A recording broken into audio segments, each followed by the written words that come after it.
Went to dinner afterwards, and we had dinner the next day, and then we met in Sydney. So we just texted each other the other day, and he was like, I miss you so much. I was like, I miss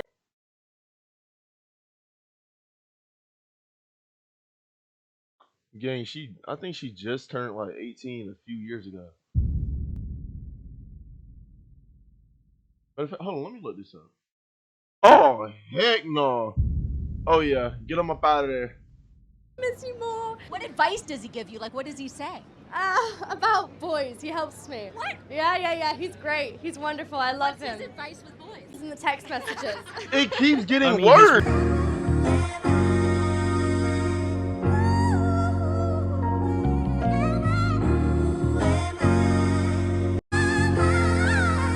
Danny on the beat, boy. I say, what's good, YouTube? I say, what's good, YouTube? I say, what's good, YouTube? It's your boy, 3 Stacks. Say, what's good, YouTube? It's your boy, 3 Stacks. What's good, YouTube? It's time to react.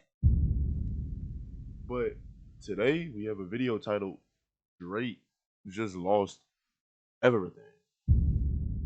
And we know Drake got a lot. So, for him to lose everything, it gotta be something crazy. So, without further ado, let's get right into it. So I had done my best to ignore the ongoing legal battle between Drake and UMG for the last couple of months, at least when it comes to posting videos on the topic. I figured that my audience was a little bit fatigued, I thought the cow had long been milked, and I hadn't planned on speaking on it again until an actual verdict was made, which obviously could have taken years. But recently Christmas came early for the boy, and the federal judge in the situation, Judge Vargas, has granted the motion to dismiss this case altogether. Back against the wall, I either go all the way filthy or I fall back and I have this sort of chink in my armor for the rest of time. For those of you that might not remember, Drake was suing his own record label, UMG Recordings, over the content specifically in the song turned anthem Not Like Us by Kendrick Lamar. His allegations were pretty steep, essentially that UMG devised a plan to destroy Drake's reputation and likeness, using Kendrick as their puppet to do so. Purists and people who just love confrontation, they love to say, hey man, there's no rules in this shit, but there are fucking rules in this shit. Of course. You know, in Drake's head, this all happened because he was due for a contract renegotiation, and after he got verbally smacked around in the battle, he was out here feeling like Eduardo in The Social Network. You better lawyer up, asshole, because I'm not coming back for 30%. I'm coming back for everything. Now, the obvious logical fallacy here was that Drake himself willingly engaged in and even encouraged this battle to happen. For over the last decade, both he and Kendrick fanned the flames of their feud through countless subliminal shots at each other. No, like after Kendrick's thing, you wouldn't. I noticed you didn't really get into that too much. So I just I don't know. It just wasn't real to me. It's like, was that real or was that just like for the people? You know what I mean? I think it's a sparring kind of sport. Yeah, but at the same time, it's like, you know, then let it be real. Then But you seem just now a little irritated by it. No? Really? Like, I don't know if it was worth it, you know, because there's a lot of people that were mentioned that I feel like can't really go back and fuck with that guy after that. You know what I'm saying? And nothing been the same since they dropped control and tucked the sense of the rapper back in his pajama clothes. In my mind, hip-hop is a sport, and fans like me love this type of back and forth. Now, to be fair to Drake, it did seem like he wanted to bury the hatchet with the collab song with him, J. Cole, and Kendrick. Almost like, oh, the power of friendship wins type of vibe. Now obviously in the end, Kendrick would deny the feature request, and J. Cole and Drake would take shots at him on the eventual song First Person Shooter. And obviously in turn, Kendrick said fuck that on the Like That record. We're not friends, and as a matter of fact, we have some serious shit to address. And PS to my good friend J. Cole, you can also get it too, I'm literally just handing it out. So Cole eventually bows out, Drake ends up taking the bait, and the rest is really hip-hop history. Some good exercise, like, it's good to get out, get the pen working. You can't even walk outside, because anytime we're at a party, someone's gonna play a song that's about you being a pedophile, and we're gonna sing along to it.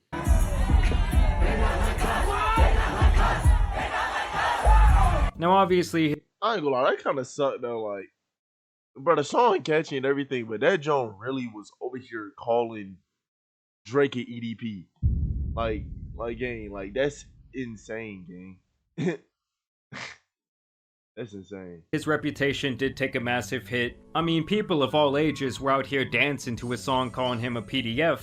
And we all know that Drake's reputation is pretty much everything to him. Yeah, what did I tell you? What did you say to him?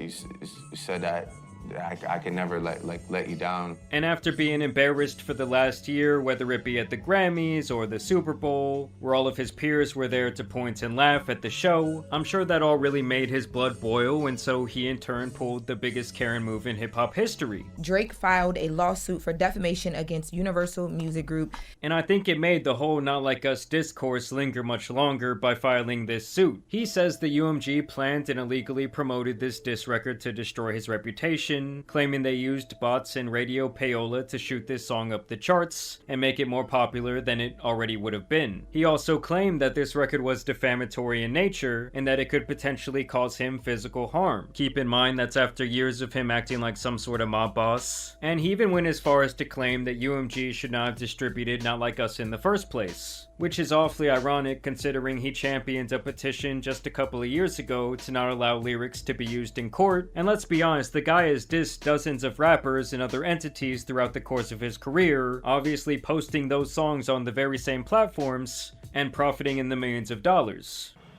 I study rap battles for a living. I mean, understand that had this case gone in Drake's favor, it would have set a very dangerous precedent for art in general, because obviously they could then use things artists have said or expressed artistically to give them civil or possibly even criminal charges. What's this, you fucking piece of shit? What's this? And this was always going to be an uphill battle for Drake, because defamation against a public figure as he is very hard to prove in general. And he also had his fair share of what could be considered defamatory statements in his rebuttal and initial diss tracks. You put your hands on your girl, she's been engaged for years, you're not married yet, you living in New York, she's not. I mean, even in the ruling, the judge notes the fact that he accused Kendrick of abusing his wife, while also accusing his wife Whitney of having an affair with his best friend Dave Free, resulting in an illegitimate child between the two. The judge also agrees with the opinion that a reasonable-minded listener could recognize the idea that diss tracks are heated in nature and present a great deal of hyperbolic rhetoric, meaning to the average person it is likely understood that Drake was not a legitimate PDF file. Like, no one really thought he was out here doing some Epstein Trump level shit, but it was simply a jab at his questionable relationship with several minors over the course of his career. I met Drake in an Australian hotel. I was touring and he was touring too, and honestly his managers just came up to my dad and said, "Drake loves the show, come to his show tonight." And I was like, "Are you joking me? Drake?"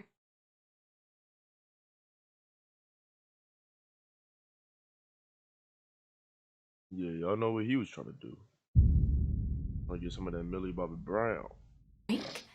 He wants to see me, and I was like, okay, we're going. So I got my outfit prepared, I went there, and he was such a fanboy, and I was such a fangirl. And honestly, we text all the time now. He helps me with everything, like just life lessons. And we went to dinner afterwards, and we had dinner the next day, and then we met in Sydney. We just texted each other the other day, and he was like, "I miss you so much." I was like, "I miss."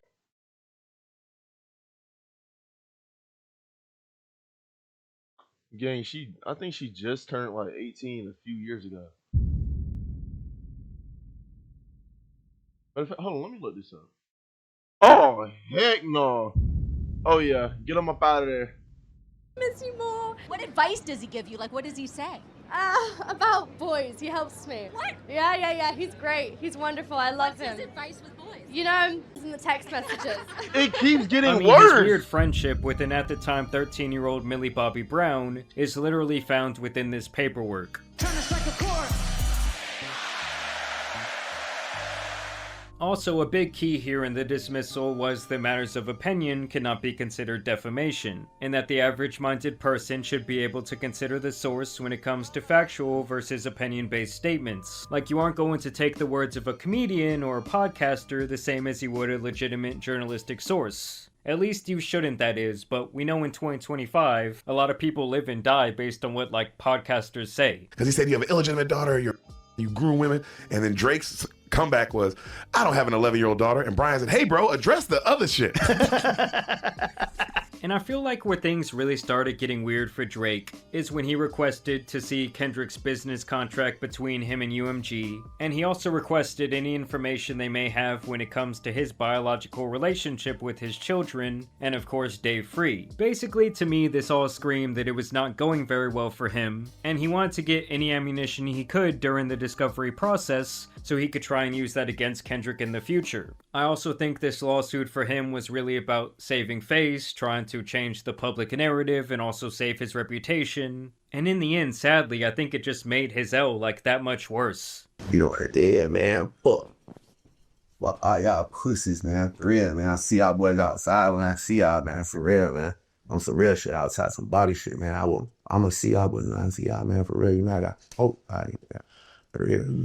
Embarrassing! Like, even over the course of the last couple of months, he has been rolling out his latest album Iceman through these live stream multi-hour episodes. And during these live streams, he was still alluding to the battle, basically saying that it was rigged from the start, and taking subliminal shots at both Kendrick and UMG, calling him their Pinocchio, that they puppeteered to destroy his reputation, but always acting like he was one step ahead with some sort of quote-unquote big bomb. This is legitimately a RICO money laundering situation between the 3 major labels and the biggest radio conglomerate in the world. Mm-hmm. Do you understand the red button a little more now?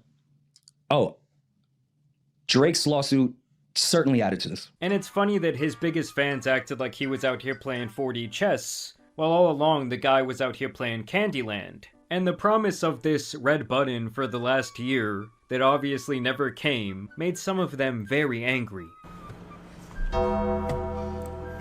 Biggest waste of my fucking time of all time. The biggest waste of my god! I can't fake it. I can't fake it. That was ass. Is that actually it? That can't be it.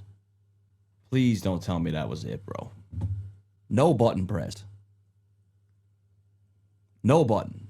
Nah, that was like very, very disappointing. Like I was actually told that this was gonna be a red button. So either someone's fucking with me, but either way, at the end of the day, I'm never putting anything else out again. That's disappointing, man. All that build up for nothing? It was honestly hilarious to witness as this lawsuit had become some of his fans' sole focus in life, really dedicating all their time to pushing propaganda around it. It seemed like they were very much convinced that Drake would prevail and either own UMG, or in some cases they thought he would cash out in the billions of dollars. I think Drake is gonna ask for something that no artist has ever asked for or received. And it's gonna be very interesting to see if he receives that. As far as money? As far as compensation for damages. On the lawsuit side. Absolutely. We talking upwards of $2 billion. $2 billion? Absolutely. And while his fans were convinced by his lame subliminal shots, I feel like anyone with an actual brain knew that Drake was kinda dining on a nothing burger. I mean, the guy was citing his own fans' tweets as evidence in court, using DJ Academic's livestream clips as factual information to support his botting claims. So I was promised payments after, but up front, I was promised $5K. Okay. They told me it was for a big artist, promised $5K up front. And then I was also promised after the song performed, I was also going to receive, you know, a little percentage of the song, so points on the song. This was something that the judge also noted in her ruling, and this whole thing was really a joke from the start for the same reasons I said when... So, right? Is he like a TikToker or something, or like he a random 16-year-old? They're telling me that the people from Not Like Us wanted a random 16-year-old to buy views. Oh, I mean, he could be like good with computers and be able to... I don't know how to do that, man. When he first filed, Drake in his own diss tracks told Kendrick to say that he had weird shit going on with young girls, that this Epstein angle was what he expected all along. The judge also noted this fact multiple times. She also says that Drake basically thinks that everyone should merely ignore every other diss released during this beef, all because Not Like Us ended up becoming the massive hit. This was a notion that she dismissed totally. The fact that Drake is biracial. So I'm looking at it from a black and white perspective, okay? His daddy's side engaged in a rap battle. His daddy said, go out there and fight, go out there and fight. And then when Kendrick busted his ass, his mama's side said, Oh no, Aubrey, we going to the police. And I guess I just have a hard time wrapping my mind around how anyone thought he was going to take a W here. Like, logically, he had no legal or moral ground to stand on. Like, it's not even about liking or not liking him at this point, it was just downright dumb. I mean, I totally get that he probably thought that UMG was like diminishing his future value in his future catalog, but at this point, let's be honest, the guy is almost 40 years old, still cosplaying as a mob boss, still cosplaying as this lover boy. And obviously his better years are behind him. It would be like LeBron expecting a 10-year super maxed out contract this season. Like, yes, at one point he could have and did demand whatever he wanted, but that is not the current state. I mean, since the beef alone, Drake has dropped at least like 30 to 40 songs, and absolutely none of them have had staying power outside of one song called Nokia, which by his very high standards of the past was a small blip compared to his former hits. Like, this thing never even went #1. And before the beef even happened, UMG probably considered all of these things, and they looked at his demands for hundreds of millions of dollars and laughed in his face, because they already own the bulk of his stronger catalog. I believe up until 2018, they own everything, which in my opinion is a majority of the songs that will stand the test of time. Like, I don't think they even really cared to own that new shit enough to like max him out. I honestly think that's why he's so dedicated to this like gambling, streaming arc, and attaching himself to all these different people, because he still needs the payroll to live his insane lifestyle. Wait, what time? Wait, where are you right now? I'm outside, daddy. Wait, what? But I really feel like my... Wait, Drake going broke? Well, he's not broke, but he's... Man, I didn't know he was losing money like this based off of Kendrick. Dang, Kendrick.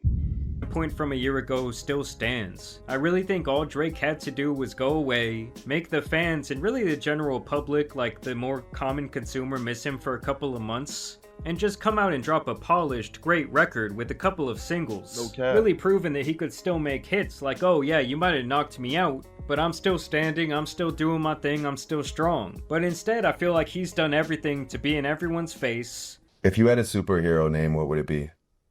BBC Girl. Oh, okay. That's where we're gonna end. He comes off as an extremely sore loser.